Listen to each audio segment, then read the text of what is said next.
Greetings, this is Dyslexy from the Arma community group Shack Tactical. In cooperation with Bohemian Interactive, I'm creating a series of videos to explain some of the basics of Arma 3. I'll be using the Arma 3 alpha as my backdrop to this. In this first video, we'll look at what exactly Arma 3 and the series in general is all about. Specifically, I'd like to focus on the things that make this a truly unique series in the PC gaming world. The Arma series, including the original Operation Flashpoint, which was later renamed to Arma Cold War Assault, has been evolving continuously for over 11 years.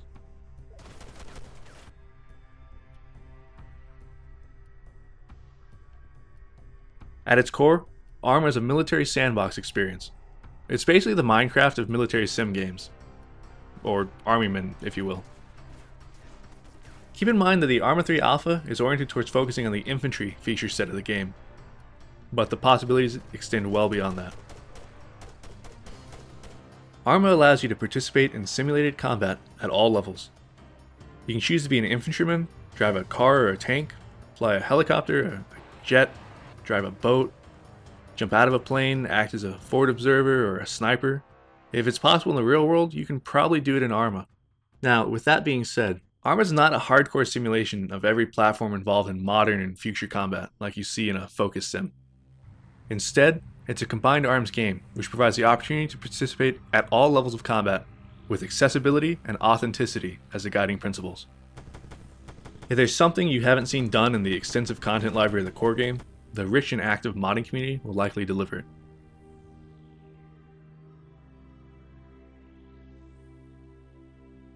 This is another key point. Looking at the current lineup of military shooters, you're hard-pressed to find one that supports or even allows for modding. For Arma, it's a keystone of the feature set, and the symbiotic relationship between the developer and their modding community is one of the strongest allures to a long-term investment in the series. I've been playing this game since the first edition came out back in 2001, and every year brings improvements and evolutions that continue to keep it firmly entrenched in its position of being my all-time favorite platform, bar none. Let's contrast Arma with some of the typical wargame experiences available today.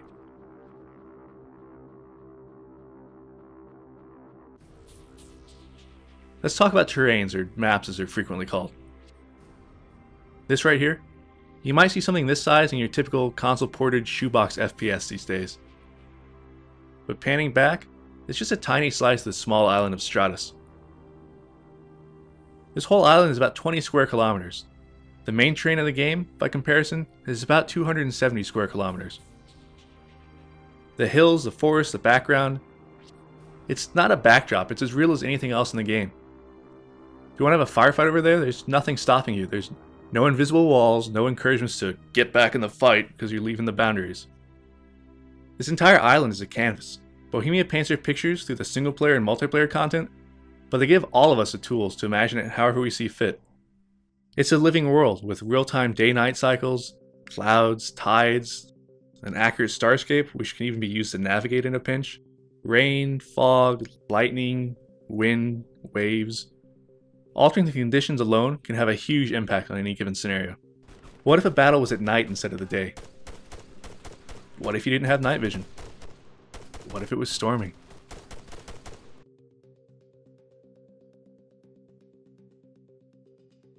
This is the core of the experience for me, the very definition of a sandbox game. You can choose exactly how you want to experience it. Whether it's single player or multiplayer, every facet is configurable to deliver exactly what you're interested in. This is not a game designed around forcing you to grind your way through different gear levels or perks or anything of the sort. You don't need to unlock weapons, you're not limited to just the game types or maps that came with it. This is how PC games should be. If you want to create a mission that's exclusively about fighting it out in jets, Top Gun style, there's nothing stopping you. You want a huge tank fight? Go for it. You're not going to have to buy a whole new DLC just to have a chance to fight in close quarters maps or use armored vehicles more. It's entirely in your hands as to what the experience becomes. And thanks to the modding community, the possibilities are continually broadened and refined. The Arma community is vast.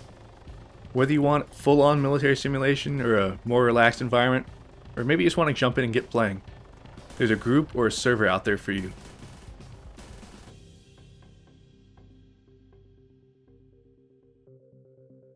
In my community, we play regularly in sessions of over 100 players, and Arma's built-in mission editor allows us to create our own custom missions created for just how we want to play.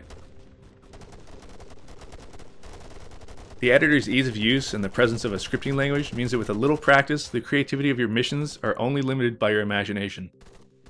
There are servers out there that run persistent missions that take place over days and days, allowing people to hop in, play, and hop out at their leisure. DayZ, the zombie survival game, started as an Arma 2 mod, before turning into a standalone game. It's a perfect example of the design your own experience nature of the platform. Arma 3's core strength lies in the superb authenticity of the infantry experience. This is not a game where you get a medal for making a shot at 100 meters. If you want to impress someone, try 10 times that distance. Similarly, in Arma, how you cooperate with other players means a lot more than usual. When you're playing with a full platoon of over 40 players against hundreds of intelligent enemy AI, the word teamwork gains a whole new meaning. Calling in an airstrike and having a human player respond, supporting his friends on the ground, is a sublime experience from any perspective.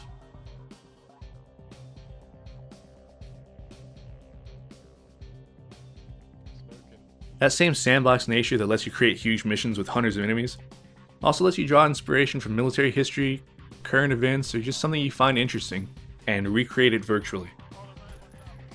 It allows you to experience those events as a participant, to gain a perspective of what happened, or what might have happened if things had been different. It's a perspective that books, movies, and more rail-oriented Hollywood shooters simply can't provide.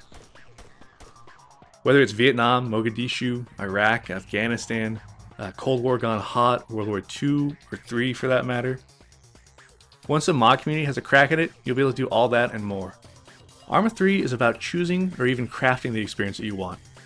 It's a platform of incredible depth and potential thanks to a developer that stands firm as one of the few in the FPS realm to offer robust and meaningful mod support, in an age when most companies are too worried about how mods are going to hurt their DLC sales and bottom line. Arma 3 is a no-compromise PC game at heart. It's as close as you can get to the full spectrum of combined arms warfare without getting dirty or getting dead. If you ask me, Arma 3 is the ultimate military sandbox. All you have to ask yourself is, what do you want to do with it? For more community guide videos, be sure to subscribe to the official Arma 3 YouTube channel. For other Arma 3 updates, keep track of the official website, Facebook, and Twitter pages. If you'd like more in-depth tutorial and large-scale multiplayer gameplay of Arma 3 and the previous Arma games, I'd also recommend you check out my personal channel here. This is Dyslexy, and I'll see you on Stratus.